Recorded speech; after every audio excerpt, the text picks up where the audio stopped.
हितका लागि उज्यालोको अनुरोध।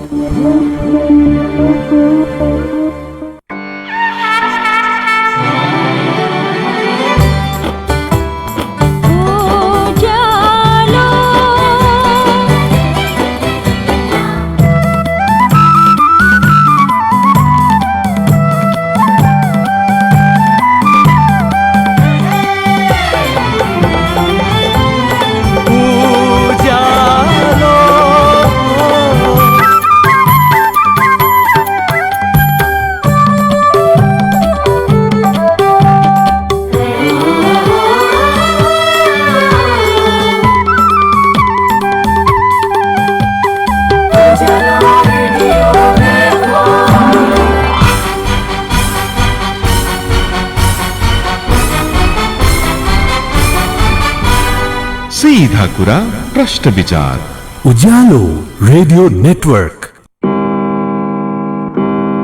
अहिले बिहानको 6 बज्यो।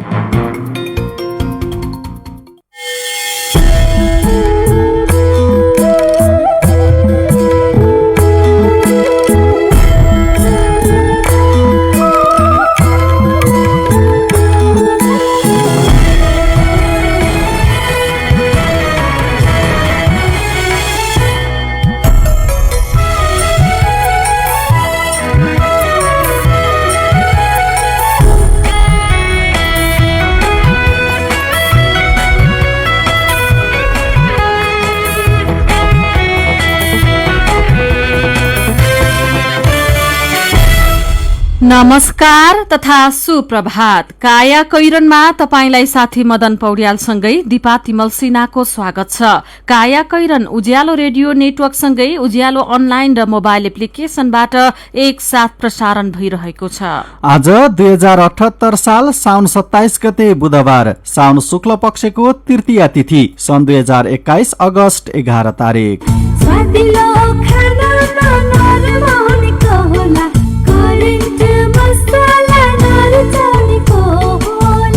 काया कैरनको साथमा करेन्ट मसला र करेन्ट चिया, स्वादको झट्का।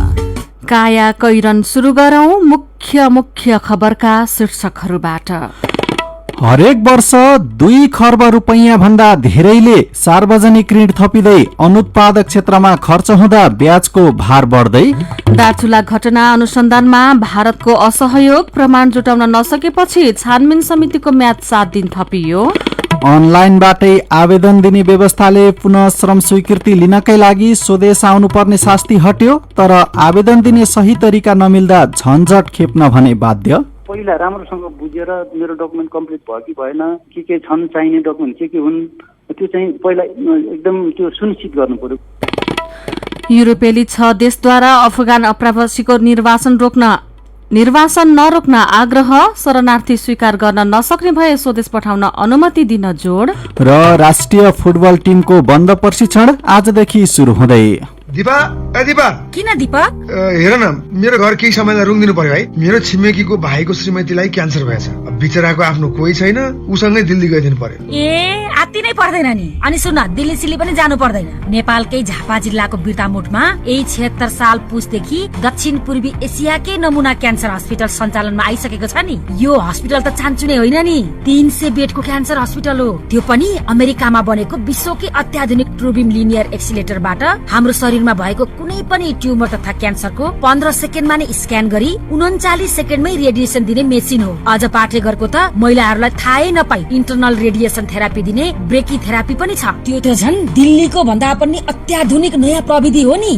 यति मात्र कहाँ हो र दीपक, क्यान्सरको अवस्था कस्तो छ भनेर पत्ता लगाउने पेटी स्क्यान मेसिन, महिलाहरूको स्तन क्यान्सरको थाहै नदी अटोमेटिक तरिकाले बायोप्सी निकाल्ने 3D मेमोग्राम, 128 स्लाइसको 4D स्क्यान, 3 टेस्लाको MRI, DEXA scan, gamma camera, टाउकोको ट्युमर निकाल्न न्युरो नेभिगेसन मेसिन, क्यान्सरको अपरेसनको लागि अत्याधुनिक मोडुलर अपरेसन थिएटरबाट सेवा र सुविधा दिन्छ। केमोथेरापी लिनलाई त डे केयर अझै कति राम्रो छ नि। अहिले त दिल्ली गएका सबै जसो मान्छेहरू त्यही क्यान्सर हस्पिटलमा आउन थालिसके। अस्ति म गएर हेर्दा त 3 छक्क परे। भाषा पनि आफ्नै अनि कति सजिलो। दिल्लीमा गएर बस्नु पर्ने झन्झटबाट मुक्त, घरको खाना खाएर दिल्लीको भन्दा राम्रो उपचार, अनि दिल्लीको भन्दा आधा खर्चमै उपचार हुन्छ। बुझ्यौ तिमीले? ल दिपा, अब त्यही जानु पर्यो त्यसो भए। ल हुन्छ। ल ठेगाना लेख त। पूर्वाञ्चल क्यान्सर हस्पिटल प्राली, मेची अञ्चल प्रदेश नम्बर 1, झापा जिल्ला बिर्तामोड, बीएमसी टिचिङ हस्पिटल सँगै। Phone number 023 545 942 546 180 546 325। मोबाइल 9814 080 689 98 010 00825। वैदेशिक रोजगार न्याय सम्बन्धी जानकारी। वैदेशिक रोजगारमा जाने व्यक्ति ठगिएमा वा शोषणमा परेमा वैदेशिक रोजगार विभागमा वा आफ्नो जिल्लाको जिल्ला प्रशासन कार्यालयमा निवेदन दिनुपर्दछ। वैदेशिक रोजगार ठगी गर्ने व्यक्तिलाई 3 वर्षदेखि 7 वर्षसम्म कैद र 3 लाखदेखि 5 लाख रुपियाँसम्म जरिवाना सजाय हुन्छ।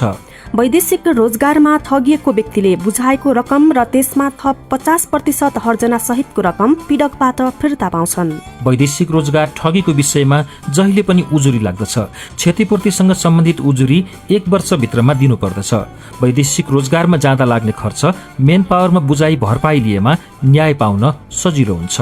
वैदेशिक रोजगारीको सिलसिलामा ठगिएमा वा उद्धार गर्नु परेमा वा बेचबिखनमा परेमा वा तलब नपाएका कारण कानूनी सल्लाह र निशुल्क कानूनी सहायता चाहिएमा पिपुल फोरमको फोन नम्बर 01 44 23 973 वा 47 87 226 मा सम्पर्क गर्न सकिनेछ।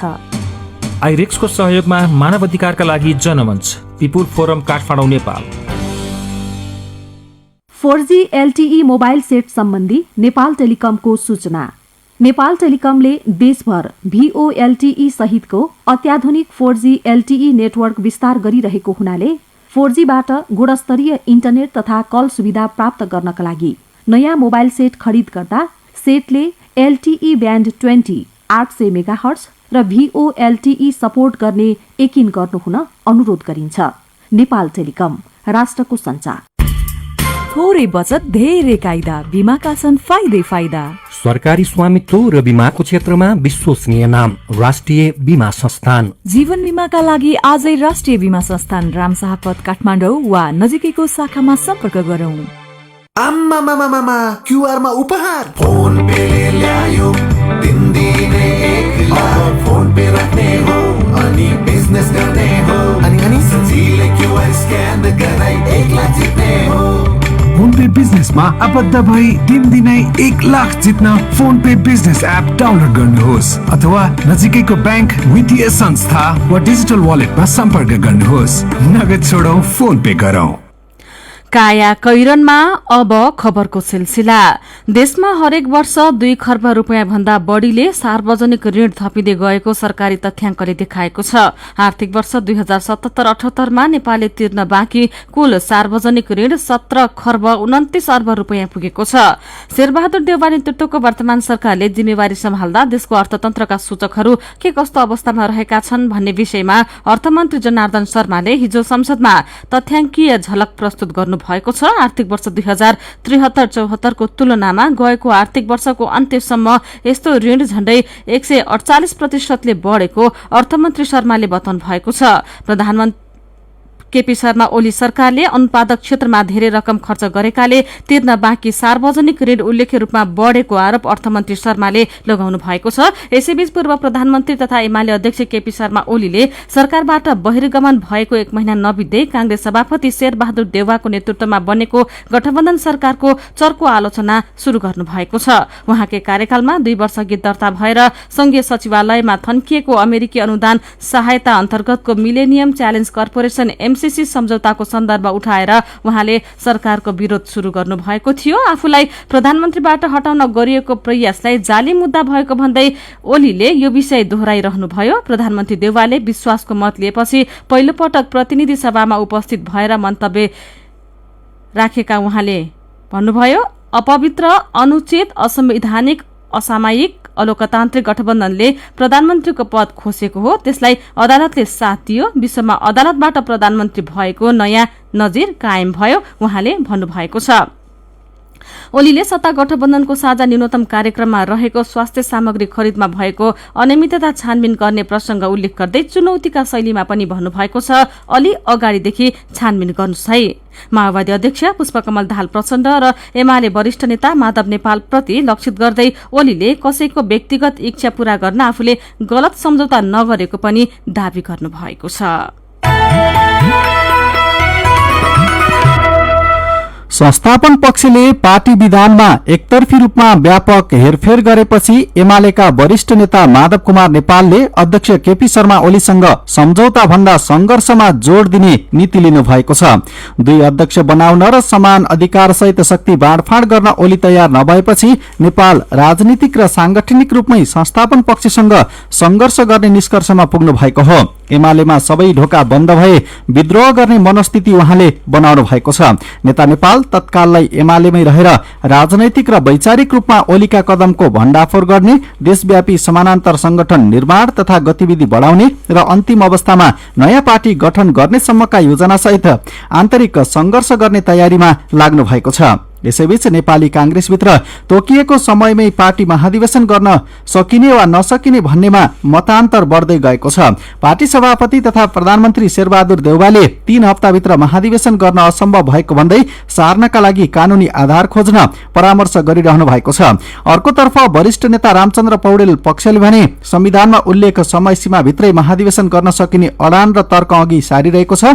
देउवाले हिजो बालुवाटारमा नै महान्यायाधिवक्ता सहितको कानून व्यवसायी र फोन मार्फत निर्वाचन आयोगका पदाधिकारीसँग परामर्श गर्नु भएको छ। महाधिवेशन गर्न नसक्नुको कारण सहित लिखित रूपमा थप समय माग गरे निर्वाचन आयोगले त्यस्तो समय उपलब्ध गराउन सक्ने आयोगका पदाधिकारीले कांग्रेस नेतालाई बताएका र जवाब फर्काएका छन्। विपक्षी गठबन्धन दलहरूले मुख्यमन्त्री शंकर पोखरेलको सरकार विरूद्ध तेस्रो पटक दर्ता गरेको अविश्वास प्रस्ताव लुम्बिनी प्रदेशसभामा आज टेबल हुँदैछ। पटक पटक दर्ता गराए पनि टेबल हुन नसकेको अविश्वास प्रस्ताव लुम्बिनीमा प्रदेश प्रमुख परिवर्तन भएसँगै आज टेबल हुन लागेको हो। लुम्बिनीमा विशेष अधिवेशनबाट विपक्षी गठबन्धनले सरकार गठनको तयारी गरेपछि अप्ठ्यारोमा परेको सत्तापक्ष आन्तरिक तयारीमा जुटेको छ। प्रदेशको विशेष अधिवेशन रोक्ने एमालेको निवेदनमा सर्वोच्च अदालतले सुनवाई नगरेपछि सत्तापक्ष हिजो दिनभरि छलफलमा जुट्यो। मुख्यमन्त्री शंकर पोखरेलले अविश्वासको प्रस्तावको सामना विशेष अधिवेशन बहिष्कार वा राजीनामा के गर्ने भन्ने विषयमा छलफल गर्नुभएको थियो। हिजो दिनभरि नै केन्द्र र प्रदेशका एमाले नेताहरूसँग छलफल भए पनि कुनै निष्कर्ष भने निस्कन सकेन। सत्तापक्ष सहभागी नभए पनि प्रक्रिया अघि बढ़ाउन विपक्षीको दबाव छ। गठबन्धनका सांसदलाई कपिलवस्तुबाट लुम्बिनीका होटलमा सारिएको छ। यो खबर आजका पत्रपत्रिकाले छापेका छन्। तुइन तर्ने क्रममा महाकाली नदीमा खसेर दार्चुलाका एक युवक बेपत्ता भएको घटनाबारे अनुसन्धानमा नेपाली टोलीलाई भारतले असहयोग गरेको छ। 10 दिनभित्र अनुसन्धान नसकिएपछि टोलीलाई गृहमन्त्री बालकृष्ण खाँडले सोमबार 7 दिन म्याद थप्नु भएको छ। दार्चुला सदरमुकाम खलंगा जान साउन 15 गते ब्यास गाउँपालिका 2 खाङदाङ अर्थात मालघाटमा रहेको तुइनबाट महाकाली नदी तर्ने क्रममा 33 वर्षका जयसिंह धामी खसेर बेपत्ता भएका थिए। तुइनबाट नदी पार गर्ने क्रममा भारतीय सशस्त्र सीमा बल एसएसबी का जवानले लट्ठा खुस्काउँदा उनी महाकालीमा खसेको स्थानीय बासिन्दाको भनाइ छ। घटनाको 2 दिनपछि गृह मन्त्रालयले सहसचिव जनार्दन गौतमको संयोजकत्वमा 5 सदस्यीय छानबिन समिति गठन गरेको थियो। समितिको टोली साउन 19 बाटै खलंगा मुकाम बनाएर घटनाको प्रमाण संकलन गर्न जुटे पनि भारतीय पक्षले सहयोग नगरेको स्रोतको दाबी छ। बेपत्ताको खोजबिन गर्न घटनास्थल हुँदै महाकाली क्षेत्रका दार्चुला, बैतडी, कञ्चनपुर तथा त्यही आसपासको भारततर्फ ड्रोन उडाउने प्रयास पनि विफल भएको छ। तुइन घटना अनुसन्धानमा भारतको असहयोग शीर्षकमा आजको कान्तिपुर दैनिकले खबर छापेको छ। यसैबीच नेपाल भारतको संयुक्त सीमा फिल्ड सर्वे टोलीको लापरवाहीका कारण सोमबार सीमा क्षेत्रमा राखिएको एउटा मुख्य सीमा स्तम्भ बगाएको छ। केही दिनको अविरल वर्षाले नेपाल भारतको सीमा भएर बग्ने मेची नदीमा पानीको बहाव बढेसँगै झापा कचनकवल गाउँपालिका 5 मा रहेको पाठामारीमा राखिएको 112 नम्बर सीमा स्तम्भ बगाएको हो। सीमा स्तम्भ बगाएको दक्षिणतर्फ भारतीय बस्ती छ भने पूर्वतर्फ नेपाली बस्ती छ। मेची नदीले यसरी नै तटीय क्षेत्र कटान गर्दै लैजाने हो भने भारतीय बस्तीसँगै नेपाली बस्ती पनि बगाएर लैजाने खतरा बढेको त्यस क्षेत्रका नागरिकले बताएका छन्। तपाई काया कैरन सुन्दै हुनुहुन्छ। काया कैरनमा रिपोर्टसँगै खबरको सिलसिला बाँकी नै छ, सुन्दै गर्नुहोला। दीपक सुन त के भयो दीपक भन त। बिर्तामोड झापामा रहेको बीएनसी हस्पिटल र पूर्वाञ्चल क्यान्सर हस्पिटलले त अर्को नयाँ चमत्कार गर्यो नि। हिजोसम्म मुटुका बिरामीहरूले साह्रै दुःख पाएर उपचार गर्न दिल्ली, मुम्बई, भेल्लोर, चेन्नई जानु पर्थ्यो। अब त्यता जानु नपर्ने भयो नि दीपक। हो र बडे हो नि दीपक, त्यो हस्पिटलमा त भारतको चेन्नईमा रहेको फोर्टिज हस्पिटलबाट र नेपालकै मुटु रोग विशेषज्ञ तथा अनुभवी डाक्टरहरूबाट कार्डियोलोजी सेवा सुरु भएको छ नि। यस हस्पिटलमा त एसियामै पहिलोचोटि ल्याएको अमेरिकाको जी कम्पनीको VVT 95, 4D इको र T इकोबाट मुटुको जाँच गरिन्छ। यसबाट ठुलो मान्छेको, बच्चाको, नवजात शिशु लगायत पेटमा भएको शिशुको समेत इको गरिन्छ र स्ट्रेन इमेजिङबाट मुटुको रक्तनलीमा रगत सञ्चार कम भएको पनि पत्ता लगाउँछ नि। नेपालकै उत्कृष्ट र अत्याधुनिक TMT हल्टर, ABPM पनि उपलब्ध छ नि।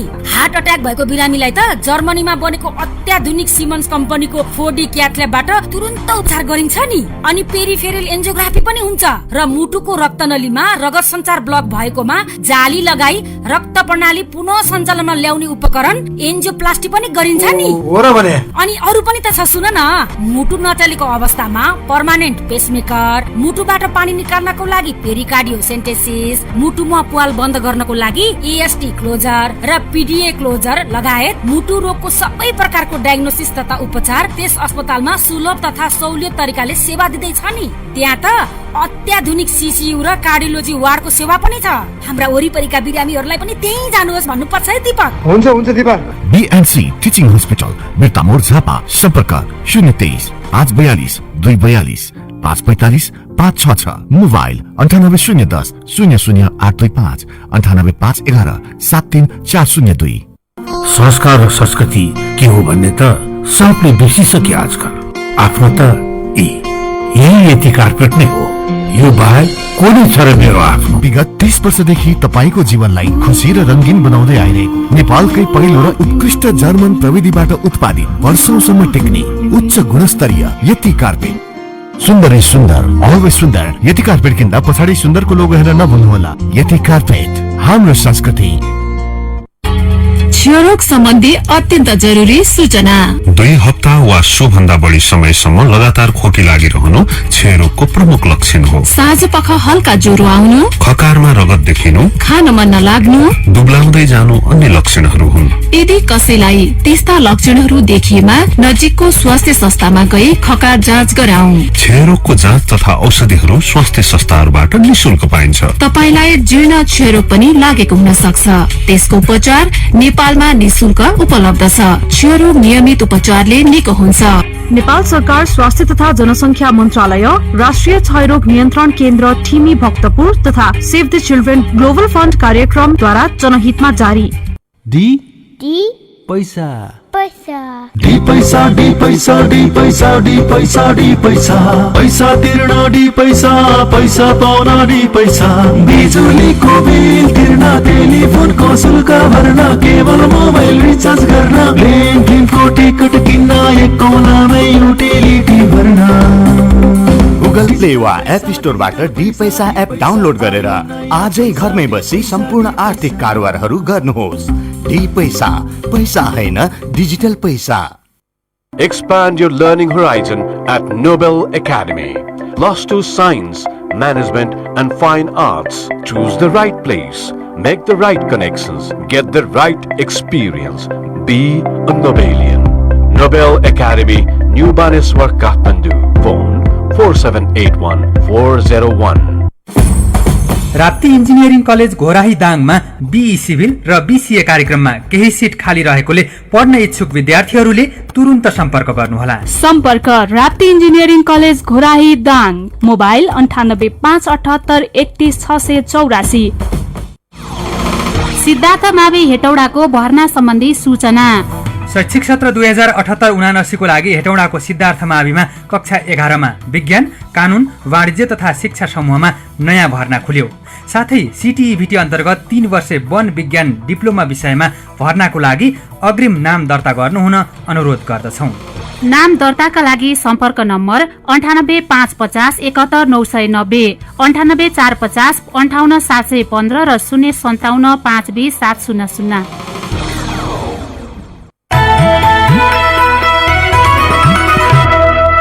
उज्यालो रेडियो नेटवर्कसँगै उज्यालो अनलाइन र मोबाइल एप्लिकेशनमा प्रसारण भइरहेको काया कैरनमा तपाईंलाई फेरि स्वागत छ। यतिन्जेल हामीले हरेक वर्ष 2 खर्ब रूपियाँ भन्दा धेरैले सार्वजनिक ऋण थपिँदै अनुत्पादक क्षेत्रमा खर्च हुँदा ब्याजको भार बढ्दै दार्चुला घटना अनुसन्धानमा भारतको असहयोग लगायतका खबर प्रस्तुत गर्यौं। अब बाँकी प्रसंग। इन्टरनेटले अहिले विश्वलाई नै एउटा सानो गाउँ जस्तै बनाइदिएको छ। एक ठाउँको कुरा अर्का ठाउँमा सजिलै पुर्याउन सकिने भएको छ। इन्टरनेटकै कारण काम गरिरहेकै देशमा श्रमिकले अनलाइन मार्फत पुनः श्रम स्वीकृति पाउने व्यवस्था भएको छ। यसबाट विदेशमा काम गर्ने श्रमिकले श्रम अवधि सकिएपछि पुनः श्रम स्वीकृति लिनकै लागि स्वदेश आउनुपर्ने शास्तिको अन्त्य भएको छ। श्रम कार्यालयहरूमा श्रमिकहरू ठगिनबाट जोगिएका छन्, तर आवेदन दिने सही तरिका नमिल्दा धेरै श्रमिक झन्झट खेप्न बाध्य छन्। सञ्चिता देवकोटाको रिपोर्ट। नवलपरासीका भरत पौडेलले आफू कार्यरत देश कुवेतबाटै अनलाइनबाट पुनः श्रम स्वीकृति लिने प्रयास गर्नुभयो, तर प्राविधिक समस्या भयो। दूतावासबाट पनि पहल गर्नुभयो, कतैबाट पनि नमिलेपछि उहाँ पुनः श्रम स्वीकृति लिनकै लागि जहाज चढेर नेपाल आउनुभयो। नेपाल आएर वैदेशिक रोजगार कार्यालयमै उपस्थित हुँदा पनि कर्मचारीको रुखो बोली र अनेक हैरानी खेप्न परेको भरतको अनुभव छ। डकुमेन्ट तपाईकै अगाडि छ, मैले पासपोर्ट भित्रै राखेर पनि दिएँ के।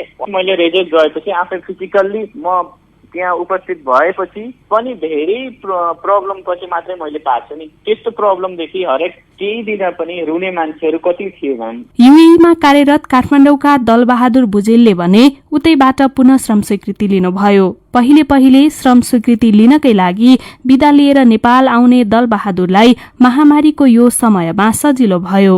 आउने झन्झट गर्न परेन। प्रक्रिया गरेको 1 महिनाभित्र युएईबाटै उहाँले पुनः श्रम स्वीकृति लिनुभयो। काठमाडौँ आएर लाइनमा बस्नु पर्दै उता जानु पर्ने थियो, बिमा गर्नको लागि एक ठाउँमा जानु पर्ने, फेरि यता आएर ढोका खेल तपाईको साह्रै गाह्रो भयो। त्यहाँबाट जाने कोसिस गरेको भयो। युएईमा 5 वर्षदेखि कार्यरत तारादेवी मैनालीले भने कार्य व्यस्तताका कारण युएईमै रहेको नेपाली संस्थाको सहयोगमा पुनः श्रम स्वीकृति लिनुभयो। समय नमिल्ने, प्रविधिमा पहुँच नभएका श्रमिकहरूलाई युएईमा दर्ता भएको नेपाली संस्था नेपाल एसोसिएसनले अनलाइन फारम भर्न सहयोग गर्छ। उहाँले पनि एसोसिएसनमा आवश्यक कागजातहरू व्हाट्सएप मार्फत पठाउनुभयो। एसोसिएसनले सबै प्रक्रिया गरिदिँदा फारम भर्ने झन्झट पनि नभएको र श्रम गर्नकै लागि देश फर्कन नपरेको तारा बताउनुहुन्छ। अनलाइन सुविधा मलाई एकदम धेरै मन पर्यो, किनकि हामीले कति लाइन भन्नु पर्थ्यो भनेको बेलामा हुँदैन थियो, कतिचोटि फर्केर जानु पर्थ्यो, फेरि आउनु पर्थ्यो। अनि त्यहाँ एजेन्टहरूले पनि कति पैसाहरू ठग्ने हामी यहाँ भन्न त थाहा थिएन। सबै श्रमिकसँग अनलाइन डिजिटल बैंकिङको सुविधासँगै कम्प्युटर तथा पर्याप्त प्राविधिक स्रोत नहुने भएकाले अनलाइनबाट पुनः श्रम स्वीकृति लिन भने जस्तो सजिलो छैन। आवश्यक कागजात जुटाउन, फेरि अनलाइन प्रविधिसँग खेल्न सबै श्रमिक सक्षम हुन्छन् भन्ने पनि हुँदैन। कतिपय भने एजेन्ट र बिचौलियाको भर पर्दा विदेशमै पनि ठगीमा समेत परेका छन्। अनलाइन मार्फत पुनः श्रम स्वीकृतिका लागि आवेदन दिँदा धेरै जसो हुने गल्ती के हुन्? सहज तरिकाले कसरी आवेदन दिन सकिन्छ त? वैदेशिक रोजगार कार्यालय काठमाडौँका शाखा अधिकृत प्रदीप कुमार ढकालको सुझाव।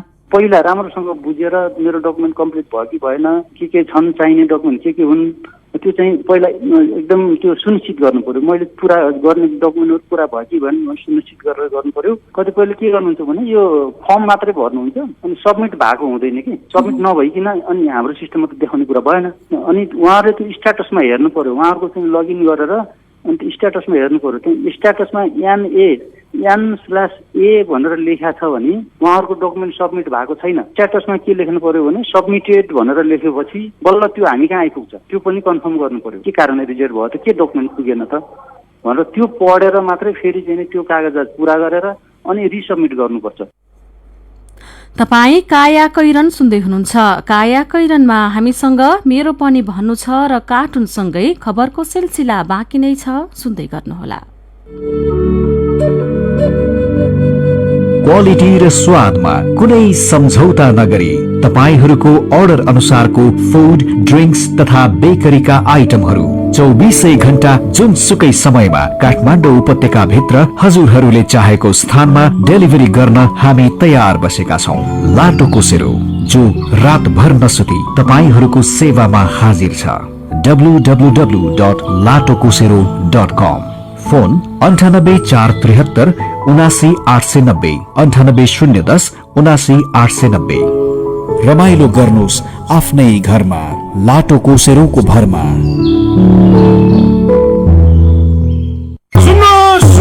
सुन्नुहोस्, सामाजिक सुरक्षा भत्ता प्राप्त गर्न योग्य ज्येष्ठ नागरिक, एकल महिला, अशक्त, अपाङ्ग, लोपोन्मुख जाति र 5 वर्ष मुनिका बाल बालिकाहरूले आफ्नो स्थायी बसोबास रहेको वडामा गई आवेदन दियो। भत्ता प्राप्त गरिरहेका लाभग्राहीहरूले प्रत्येक आर्थिक वर्षको श्रावणदेखि कार्तिक मसान्तसम्म वडा कार्यालयमा आफ्नो नाम नवीकरण गराऊ। लौ न, मेरो बाको नवीकरण गर्नै छुट्यो नि। नवीकरण गर्न छुटेका लाभग्राहीहरूको नाम प्रणालीबाट हट्दछ। छुटेका नागरिकले वडा कार्यालयमा गएर पुनः आवेदन दिनुपर्ने छ र नयाँ दर्ता भएको अर्को महिनाबाट मात्र सम्बन्धित बैंक खातामा रकम जम्मा हुनेछ। मेरो त बैंकमा खाता पनि छैन, भत्ता नगदमै आउँछ हैन? भत्ता लिनेहरूका लागि स्थानीय तहले तोकेको बैंकले नै निशुल्क खाता खोल्नेछ। अब भत्ता नगदमा लिन पाइँदैन। अनि बैंकमा पैसा लिन जाँदा के चाहिन्छ नि? लाभग्राहीले आफ्नो परिचय खुल्ने सरकारी कागज पत्र लिएर बैंकमा जानुपर्ने छ। आर्थिक वर्षमा कम्तीमा पनि एकपल्ट बैंकसँग कारोबार गरेको हुनुपर्ने छ। सबै स्थानीय तहहरूले सामाजिक सुरक्षा भत्ता बैंकबाट भुक्तानी गरौँ र गराउँ। नेपाल सरकार गृह मन्त्रालय, राष्ट्रिय परिचय पत्र तथा पञ्जीकरण विभाग।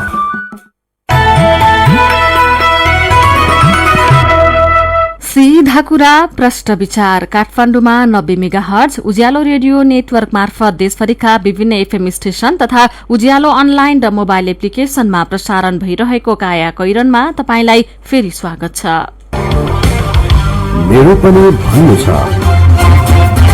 काठमाडौँ जिल्ला प्रशासन कार्यालयले कोरोनाको जोखिम रहेको भन्दै राति 8 बजेदेखि गाड़ी चलाउन रोक लगाउने निर्णय गरेको बारे बुद्धिराज तामाङ प्रश्न गर्नुहुन्छ। अहिलेको प्राथमिकता खोप कि लकडाउन हो? सरकार राति बन्द गरेर कोरोनाले दिउँसो आँखा नदेख्ने हो र?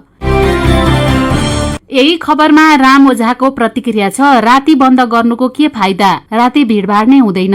यो त औपचारिकता पूरा गरे जस्तो मात्रै भएन र? हामीले बन्द गरेकै हौ, नागरिकको लापरवाहीले कोरोना फैलियो भन्नका लागि बाटो मात्र राख्नु भएको हो कि? म झ्यालबाट होइन मूल ढोकाबाट फेरि आउनेछु भनेर नेकपा एमालेका अध्यक्ष केपी शर्मा ओलीले भन्नुभएको खबरमा राजु भण्डारीको प्रतिक्रिया छ। कुरा ठिकै पनि हो कि? उपाय नै छैन कि भन्नु भने शेरबहादुर देउवालाई अदालतले ल्यायो। भोलि ओलीको पनि के भन्न सकिन्छ र? चुनावमा पहिलो वा तेस्रो दल भएमा पनि सम्भावना चाहिँ रह्यो। वीरेन्द्र जेसीलाई चाहिँ उखानको याद आएर उहाँ लेख्नुहुन्छ, मचियो मचियो थचियो, अरू के नै भनौ र खै, बुझ्नेलाई यति नै काफी छ। अनि दिनेश मोक्तान भन्नुहुन्छ, 2 पटक सांसदको हत्या गर्न कोसिस गर्नुभयो ओलीज्यू, फेरि आज त्यही हत्या गरेको संसदमा बसेर अर्थी उपदेश दिन सुहाउला र? विचारका लागि तपाईलाई धन्यवाद। मेरो पनि भन्नु छ। मेरो पनि भन्नु छ प्रस्तुत गर्दै हुनुहुन्थ्यो साथी जानुका दुवाडी। काया कैरनमा अब विदेशको खबर। युरोपेली संघ ईयूका 6 देशले अफगान आप्रवासीको निर्वासन नरोक्न युरोपेली आयोगलाई आह्वान गरेका छन्। Germany, Denmark, Austria, Belgium, Greece र नेदरल्याण्ड्सका सरकारले युरोपेली संघको कार्यकारी निकायसँग शरण सम्बन्धी कानून अनुसार उनीहरूलाई शरणार्थी स्वीकार गर्न नसक्ने भए स्वदेश फिर्ता पठाउने अनुमति दिनुपर्ने बताएका एएफपीले जनाएको छ। यसअघि अफगानिस्तानले जुलाईमा युरोपेली देशलाई 3 महिनासम्मका लागि अफगान प्रवासीलाई जबरजस्ती आफ्ना देश नपठाउन आग्रह गरेको थियो। जुलाई 11 मा अफगानिस्तानले गरेको अपीलपछि स्वीडेन र फिनल्याण्डले अफगान शरणार्थीलाई जबरजस्ती फिर्ता गर्न रोकेका थिए। तालिबान विद्रोही र सरकारी सेनाबीच अफगानिस्तानमा लडाईँ हुँदै आएको छ। 10,000 मानिस आफ्नो घर छोडेर भाग्न र विभिन्न देशमा शरण लिन बाध्य भएका छन्। अब खेल खबर। राष्ट्रिय पुरुष फुटबल टिमको बन्द प्रशिक्षण आजदेखि हुँदैछ। प्रशिक्षण पोखरा रंगशालामा हुनेछ। मुख्य प्रशिक्षक अब्दुल्ला अल्मुताइरीको नेतृत्वमा 37 खेलाड़ी बन्द प्रशिक्षणमा हुनेछन्। प्रशिक्षणमा प्रकाश बुढाथोकी र एरिक बिष्ट सहभागी नहुने अखिल नेपाल फुटबल संघ एन्फाले जनाएको छ। खेलकी अर्को प्रसंगमा अर्जेन्टिनाका फरवार्ड लियोनल मेसीलाई 2 वर्षका लागि फ्रान्सेली क्लब पेरिस सेन्ट जर्मेन पीएससीले अनुबन्ध गरेको छ। 6 पटक बालोन डियर जितेका मेसीले केही दिनअघि बार्सिलोना छोडेका थिए। 2 वर्षको सम्झौताका लागि मेसी हिजो पेरिस पुगेका छन्। अब केही खबर संक्षेपमा। सिराहाको मिर्चया नगरपालिकामा रहेको एक निजी विद्यालयका प्रिन्सिपलले शुल्क बुझाउन ढिलाइ गरेको भन्दै एक विद्यार्थीको परिवारका सदस्यमाथि कुटपिट गरेका छन्। मिर्चया नगरपालिका 10 मथलेश्वरमा रहेको राजदेवी इंग्लिश बोर्डिङ स्कूलका प्रिन्सिपल रामकुमार शाहले यूकेजीमा अध्ययनरत नवीन कुमार शाहका अभिभावकमाथि कुटपिट गरेका हुन्। कुटपिटबाट हात भाँचिएकी सरिता शाहको तस्बिरसहित यो खबर आजको नयाँ पत्रिका दैनिकले छापेको छ।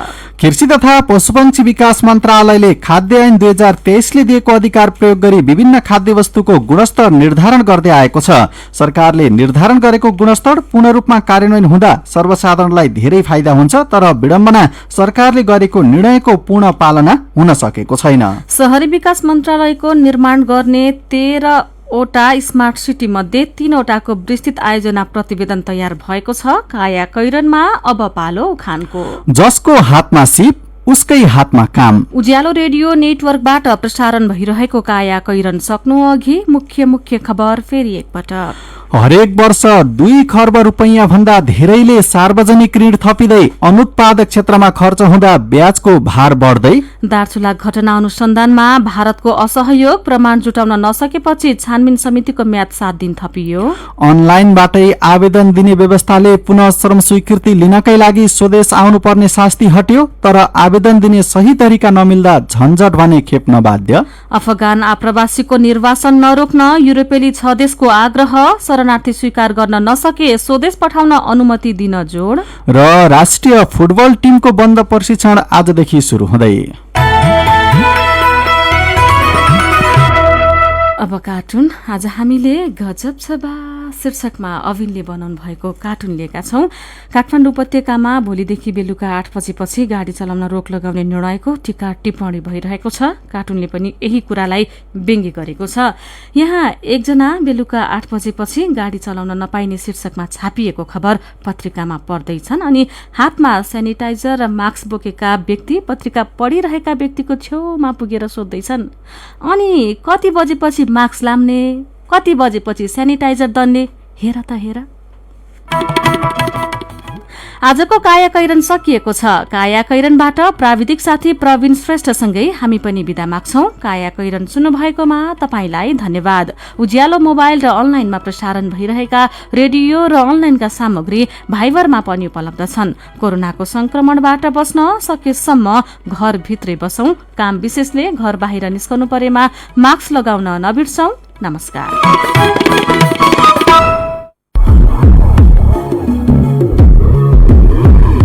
तपाईले